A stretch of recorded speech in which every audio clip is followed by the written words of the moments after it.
ಜಿಲ್ಲಾಧ್ಯಕ್ಷರು ಕೂಡ ಹೆಚ್ಚು ಪೈಪೋಟಿ ನಡೆದಿದೆ ಈ ಬಾರಿ. ಅದೇ ರೀತಿ ರಾಜ್ಯಾಧ್ಯಕ್ಷರ ವಿಚಾರದಲ್ಲೂ ಕೂಡ ಕೆಲವು ಹಿರಿಯರು ಅವರ ಅಪೇಕ್ಷೆಯನ್ನು ಕೂಡ ವ್ಯಕ್ತಪಡಿಸ್ತಾ ಇದ್ದಾರೆ. ಎಲ್ಲದೂ ಕೇಂದ್ರದ ವರಿಷ್ಠರು ಗಮನಿಸ್ತಾ ಇದ್ದಾರೆ. ಎಲ್ಲವೂ ಕೂಡ ಒಳ್ಳೇದಾಗ್ತದೆ, ಸುಖಾಂತಿ ಆಗ್ತದೆ ಅನ್ನೋ ವಿಶ್ವಾಸ ನನಗೆ. ಸರ್, ಯತ್ನಾಳ್ ಹೇಳಿಕೆಗಳು ಎಲ್ಲೋ ಪಕ್ಷಕ್ಕೆ ಡ್ಯಾಮೇಜ್ ಮಾಡ್ತಿದೆ ಅಂತ ಹೇಳಿ ಸದಾನಂದ ಗೌಡರು ಹೇಳಿದ್ದಾರೆ. ಎಲ್ಲವೂ ಏನೇನು ಡ್ಯಾಮೇಜ್ ಆಗಬೇಕೋ ಸಾಕಷ್ಟು ಆಗಿದೆ.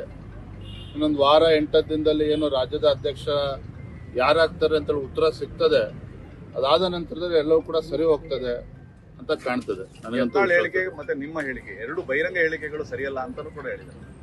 ನಾನು ಯಾವುದೇ ಬಹಿರಂಗ ಹೇಳಿಕೆನ ನೀವು ಕಳೆದ 1 ವರ್ಷದಲ್ಲಿ ನೋಡಿ, ಯಾರು ಏನೇ ಹೇಳಿಕೆಯನ್ನು ಕೊಟ್ಟರು ಕೂಡ ಯಾರ ವಿರುದ್ಧನೂ ಕೂಡ ನಾನು ಹೇಳಿಕೆನ ಕೊಟ್ಟಿಲ್ಲ. ಯಾವುದೇ ಬಹಿರಂಗ ಹೇಳಿಕೆನ ಪಕ್ಷದ ವಿರುದ್ಧನ ಹೇಳಿಕೆನ ಕೊಟ್ಟಿಲ್ಲ.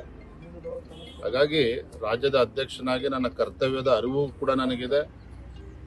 ಈ ಒಂದು ದೊಡ್ಡ ಜವಾಬ್ದಾರಿಯನ್ನ ಬಹಳ ಯಶಸ್ವಿಯಾಗಿ ಕಳೆದ 1 ವರ್ಷ ನಾನು ನಡೆಸ್ಕೊಂಡು ಬಂದಿದ್ದೇನೆ. ಹಾಗಾಗಿ ಏನು ಇನ್ನೊಂದು ವಾರ 8 ದಿನದಲ್ಲಿ ರಾಜ್ಯದ ಅಧ್ಯಕ್ಷರು ಯಾರು ಅಂತಕ್ಕಂಥ ಉತ್ತರ ಸಿಗ್ತದೆ. ತದನಂತರದ ಎಲ್ಲ ಸಮಸ್ಯೆಗಳು ಕೂಡ ಪರಿಹಾರ ಸಿಗ್ತದೆ. ಥ್ಯಾಂಕ್ ಯು, ಧನ್ಯವಾದ.